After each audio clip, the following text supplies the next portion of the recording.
Welcome to our daily devotion time. Well, if you're like me, you always enjoy and look forward to the piano music that bookends these devotions. And today is no exception as we sit back and listen to our friend Jonathan Spivey.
The scripture passage today follows the prologue that Steve talked about and read yesterday. And the portion that we're going to be talking about comes from the first chapter of the Gospel of John, verses 6 through 18. Hear the word of God. There was a man sent from God whose name was John. He came as a witness to testify to the light so that all might believe through him. He himself was not the light, but he came to testify to the light. The true light, which enlightens everyone, was coming into the world. He was in the world, and the world came into being through him, yet the world did not know him. He came to what was his own, and his own people did not accept him. But to all who received him, who believed in his name, he gave power to become children of God, who was born not of blood, or of the will of the flesh, or of the will of man, but of God. And the Word became flesh and lived among us, and we have seen his glory, the glory as a Father's only Son, full of grace and truth. John testified to him and cried out, "This was he whom I said, 'He who comes after me ranks ahead of me because he was before me.' From his fullness we have all received grace upon grace. The law indeed was given through Moses. Grace and truth came through Jesus Christ. No one has ever seen God.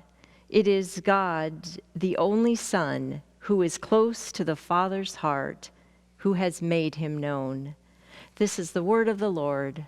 Thanks be to God. Let us pray. Open our hearts and minds, O Lord, to the word just read and the words to come, that they might point to you, the Word made flesh, Jesus, the light of the world. Amen. Do you remember that Marvin Gaye song, "Can I Get a Witness"? This refrain that is repeated in the chorus is a cry to get people to agree with him about the truth he holds about the behavior of a woman he loves. In a social setting, when a story is told and someone says, "Can I get a witness?" it means, do you know what I'm saying? Have you experienced it? Do you know what I mean? They are asking for an acknowledgement of the truth in the story. Well, John was sent from God as a witness to testify to the light so that all might believe through him. It's like God is saying, can I get a witness? There is a truth that God holds, that God wants seen. The biblical definition of witness is nuanced, and it means to profess Christ and to proclaim him. Well, John is sent to do just this, so that all might believe. Commentator Dale Bruner says that believe is the most important verb in the Gospel of John. Believing is the central human decision sought in human beings by the divine word according to the fourth gospel. Later in the Gospel of John, chapter 6, verses 28 and 29, we hear the crowd asking Jesus, "What must we do to perform the works of God?" Jesus answered them, "This is the work of God, that you believe in the one whom God sent." Believing in Jesus Christ is the goal of the Gospel of John. Jesus did it all. Believing receives it all. Well, if we're wondering what we're believing in, of course, it is the incarnation of God through the man of Jesus. I love how Eugene Peterson captures the incarnation in verse 14. The Word became flesh and blood and moved into the neighborhood. We saw the glory with our own eyes, the one-of-a-kind glory, like Father, like Son, generous inside and out, true from start to finish. The visual picture here is of an immense V coming down and becoming a minute, measurable point, piercing our tiny time. In God's incarnation, in the human Jesus of Nazareth, the absolute became relative, the Almighty a baby. The Ancient of Days became nowadays. The divine became human. The eternal, temporal. The immortal, mortal. The infinite became finite. The believing human race is deeply grateful for this immense descent. The V is finished, of course, with Jesus' resurrection and ascension. Well, the other V formation that I thought of was that found in migratory birds. I remember watching the geese flying overhead in Montana, always in the shape of that letter V. Scientists say that this formation helps them to conserve energy and to fly long distances. In this formation, snow geese can actually fly 600 miles in one day. Well, there's something about the V formation of Jesus coming down from heaven and returning that gives us energy for what feels like the long haul we have here on earth. And back to our migratory bird patterns, we are only able to make this long trek in community with others.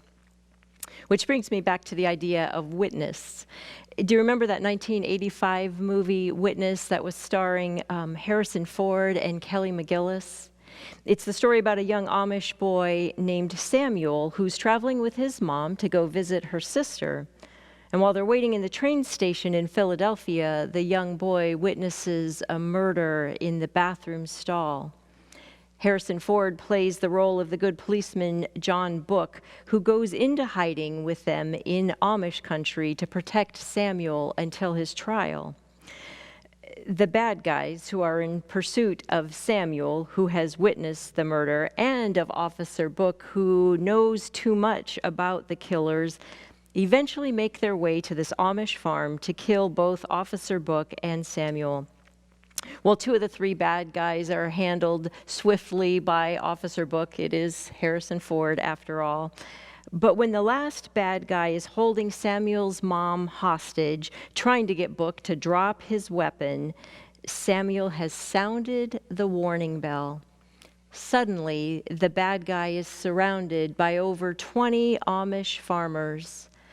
With so many witnesses, it's clear to the bad guy that he cannot escape, and he gives up. There's power, hope, and courage given with so many witnesses, those who are standing with us now and those who have gone before us.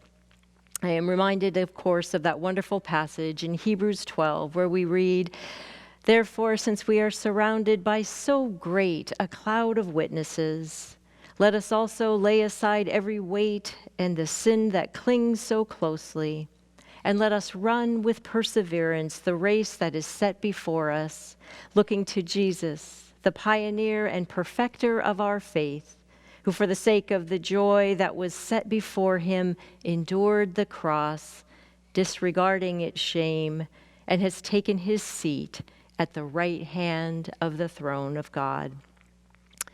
God is still asking us today, can I get a witness? Let us pray.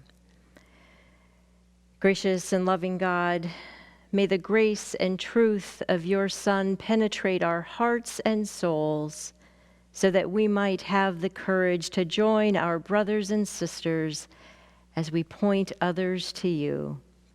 In Jesus' name we pray. Amen.